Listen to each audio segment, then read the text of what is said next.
Ya mwisho kabisa tumekuja na Mheshimiwa Musalia Mudavadi. These members are in ANC, is in ANC, I'm a member of Jubilee, but I believe in his leadership. And for a reason. Not because of where he's from, not because of his party or his tribe, but the place where Kenya is today, when you look at what is going on with the economy, with the intolerance, hata ukimcheki hata your temperament unaona. Do you remember President Kibaki? Mtu atatuliza tu maneno, slow things down, sort out our debt problem, give our young people opportunities and hope, uchumi fiti na pesa mfukoni. Hiyo ndo tunataka. Kenyans after that, if you give them an opportunity to do their business, they will make it for themselves. We want peace, we want unity, na pesa kwa mfuko. Chapa. Si ndio hiyo do?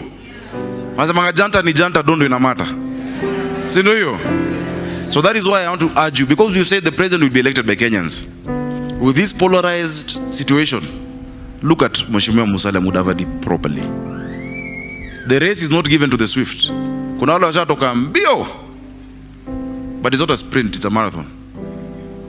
It's not a sprint. We are going somewhere. You know, when I've driven in, I've seen two very idle people. IBC registration clerks. Wako tu hivyo wamekaa, wamebangaiza. Wako hapa tu. Yet I am sure there are people here who are not registered to vote. Ama mjui wako? Wako hapa on this road. Kwa chief. If you have an idea and you have not registered to vote, bad leaders are elected by good people who choose not to vote. Tuko pamoja? Bad leaders are elected by good people who choose not to vote. Please register. Because you're participating in the ills of this country. Especially the young people. Na ini church ya mavijana. Between 2017 and this year, 5 million have gotten IDs. Only 100,000, 150 thereabout have registered. That is a shame. It shows apathy. It shows lack of hope. And that is why I say the church must bring back that hope. And I choose always to look at Kenya, not in terms of what it has always been, but in terms of what it must be. And I remain unapologetically optimistic without being recklessly naive. We will get there. We will get there.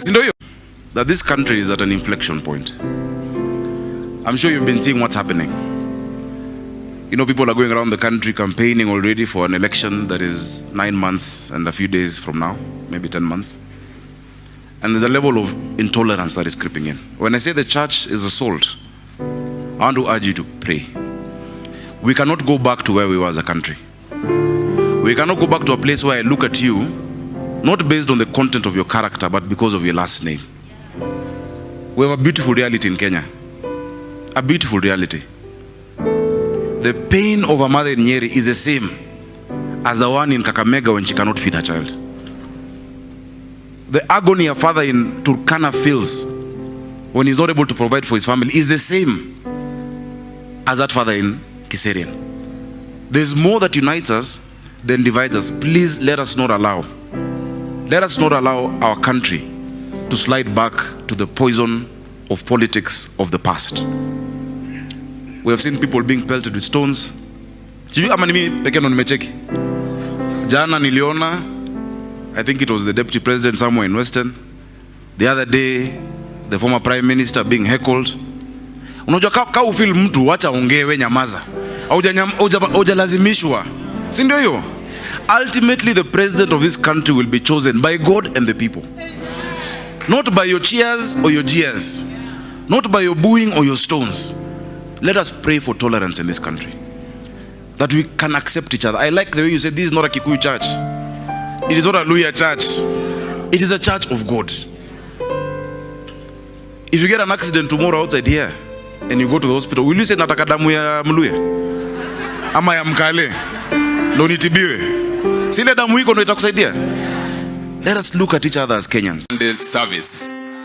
And Pastor, listening to you and knowing where our nation is at this point, whereby we are going to elect another president, because constitutionally President Kenyatta cannot offer himself again for the higher office. I would say our nation's soul our nation's soul is at crossroads. And we as ANC are offering you a leader who is maritally committed to good governance, the rule of law, constitutionalism, and a leader who is not tainted by any dots of corruption or the ills that you see with other politicians.